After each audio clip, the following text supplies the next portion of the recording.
If you are wondering which reroll is the best, which characters you should be prioritizing in SAOVS, this is the video for you. My name is DFree, and on this channel, we are currently doing a ton of Sword Art Online content, so be sure, if you are interested, to subscribe for more. That being said, let's go ahead and talk about Sword Art Online Variant Showdown. Alright, so let's move in to the very beginning portion of this.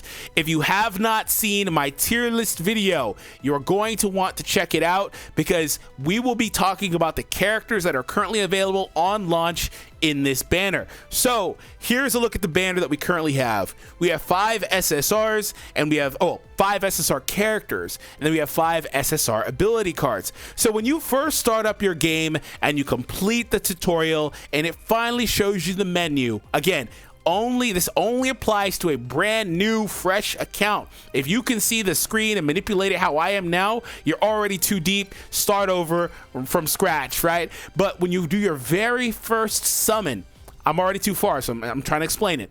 When you are completed with your very first summon, you have the option to either hit OK to accept the results of that summon or retry.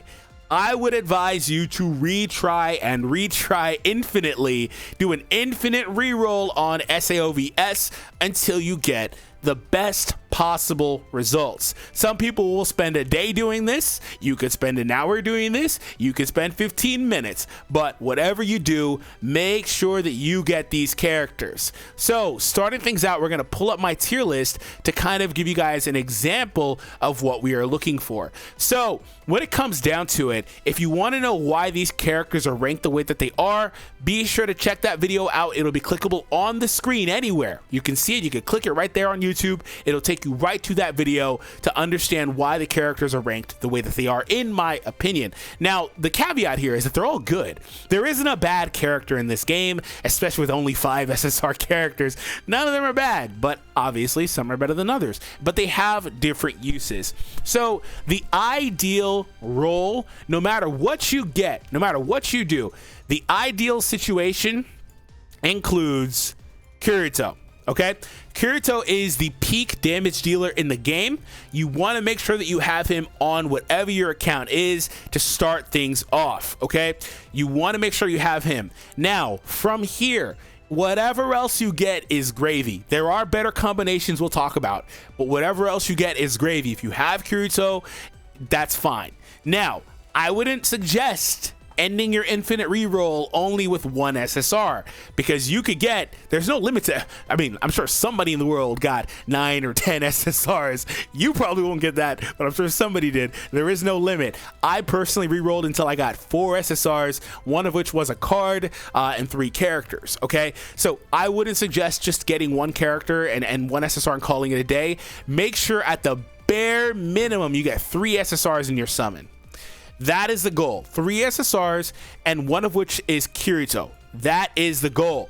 Now, you may be wondering, well, should I only get characters? Is there any value in the ability cards? And let me show you kind of what you're dealing with when it comes to ability cards, because they're actually worth consideration and they're very good. Here's one of the 5 cards here. This one here, skill power plus 20% and an additional 20% when using fire elemental skills. This is going to be amazing on any character for the first part, but especially amazing on Kirito and Lisbeth for their fire attribute damage. So this is like, you want to make sure that you get at least a solid card, in my opinion, at least one. It doesn't have to be this one, although this would be the best one to get if you are re-rolling fresh, in my opinion. But this one here is no slouch either. And again, there are other ones that I can't show you right here. Obviously, I'll have to go to my account and things like that. However, they're all good. So this one here, crit rate and then crit damage up. That's absurd. They are not character restricted. You don't have to put this only on an Asuna, you know, the other one only on a Kirito. You can put them on whoever, right? So definitely don't skip out on these cards. They are really powerful. Now, back to the list. Say that you have Kirito. What is the other peak cards you want to get? This is where the tier list is very different. Lisbeth is a phenomenal character. Lisbeth and Kirito are the two best damage dealers in the game. I think that in some situations she just does more damage than him too anyway. However, Lisbeth is ridiculous. She also has this nifty ability to be able to apply an attribute bonus for the other characters when you switch. I'll show you guys here in a moment. But definitely do not skip out on Lisbeth. If you get a roll with these two and a card, I would say that that is a really good roll, and you should consider keeping that and calling it a day. Let me show you Lisbeth here. I'm not going to flip through every character, but I do want to show you what she does. So obviously, again, very high modifiers on her damage, 1100 and stun, very powerful. She has a charge attack on the normal attack. When she switches out, whole party skill cooldown is ridiculous. And then down here at the bottom, grants fire element attribute to switched in character, and switched in character's fire element skill power plus 5%. So even if that's like Kirito, he's going to do more damage, right? So she is going to be a phenomenal ally to pair with him. If you get those two characters, again, and a card, keep it, and that is it. Right? If you get those two and another SSR, just keep it. It doesn't matter if it's a card or not. Call it a day. I would, like I said, I would suggest getting at least one good card, but the game will give you cards and character SSR cards. Not these ones, but they will give you free versions of some of this stuff that you can use to fill out your roster with as well. Now, say you get these two, who is the ideal third character to consider? Asuna. Her burst gauge accumulation is ridiculous. Getting that burst up as quickly as she can allow, especially with some cards that also do the same thing. Her and Leafa have a similar synergy too. However, Leafa isn't one that I would prioritize in any sense of the word personally. Again, they're all good, but those three at the top are the ones that I think if you have to get three characters, those are the three that you're going for. Outside of the obvious, oh hey, if you really want a character, make sure you get said character if you really want them, right? Obviously, that's how you want to play a gacha game. Well, that may not be the optimal way to play, but that's how you should play for your own enjoyment. Now, let's talk about Silica and Leafa. These two I'm going to leave unranked, and the only reason why is because I have to show you Silica, actually. Leafa is again, I feel like I'm hating on her. I feel like I've been hating on her a few times because I think she's the worst of the five, but that doesn't mean she's bad. I think they're all good. But Silica is actually very, very unique in what she can do. If we pull her back up, so Silica has the switch here that will increase the whole party strength by 25%. Again, we have two incredible damage dealers. That is really, really powerful when paired with those damage dealers on our list.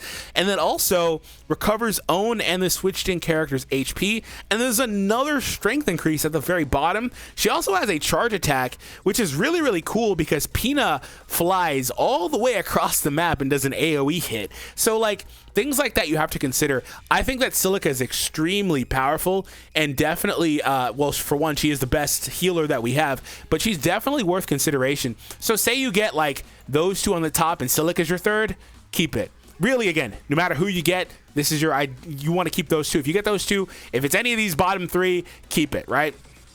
So let's say you don't get Lisbeth. Say you can't get her with Kirito. Say you get something like this, then what else are you targeting? You're targeting that, right?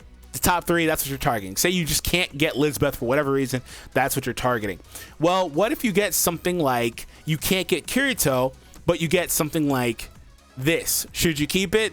Sure, for sure. You will have a peak damage dealer with Lisbeth. You will have the amazing support of Silica. You will have the amazing burst gauge accumulation and high damage of Asuna as well. But again, you will have a character missing with Kirito because he's just that good. I think that you should definitely try to get him, but say you just can't, or say you hate him for whatever reason as a character, those are the three you should be prioritizing. Now, here's a more niche type of build.